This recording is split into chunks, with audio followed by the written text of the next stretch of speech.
কিভাবে সৃষ্টি হলো আমাদের এই আবাসভূমি পৃথিবী।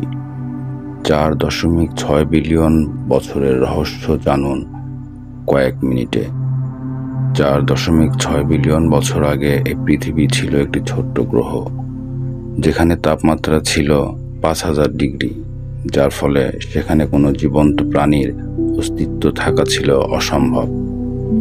4.5 বিলিয়ন বছর আগে থিয়া নামের একটি গ্রহের সাথে, যা মঙ্গলের সমান, এর সাথে পৃথিবীর সংঘর্ষ হয়।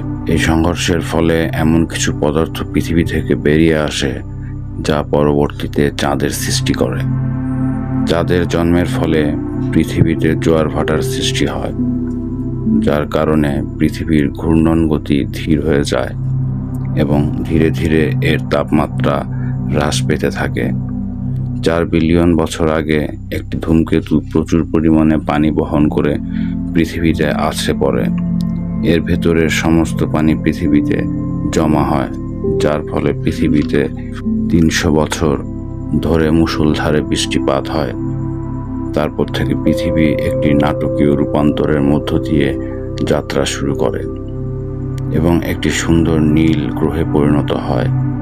প্রায় 3.7 বিলিয়ন বছর আগে মহাসাগরীয় উদ্ভিদ সালোক সংশ্লেষণ প্রক্রিয়ার মাধ্যমে বিকশিত হয় এবং তারা দ্রুত বৃদ্ধি পায়, ফলে বায়ুমণ্ডলে ক্রমাগত অক্সিজেনের পরিমাণ বেড়ে যেতে থাকে।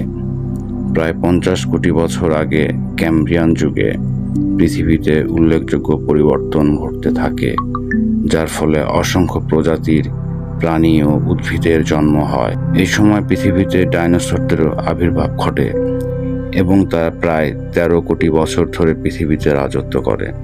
প্রায় 37 কোটি বছর আগে 10 কিলোমিটার প্রশস্ত একটি গ্রহাণুর আবার পৃথিবীর সাথে সংঘর্ষ ঘটে। এই ঘটনার ফলে 99% প্রজাতি প্রাণী বিলুপ্তি ঘটে, যার মধ্যে ডাইনোসরও ছিল।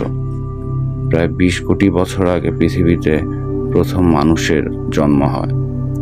তারপর থেকে তারা দ্রুত বিকাশ লাভ করে এবং তাদের বুদ্ধিমত্তা দিয়ে এই পৃথিবীতে আধিপত্য বিস্তার করে। এরকম আরও কিছু চমকপ্রদ ঘটনা জানতে আমাদের চ্যানেলকে সাবস্ক্রাইব করুন ও বেল আইকন অন করুন।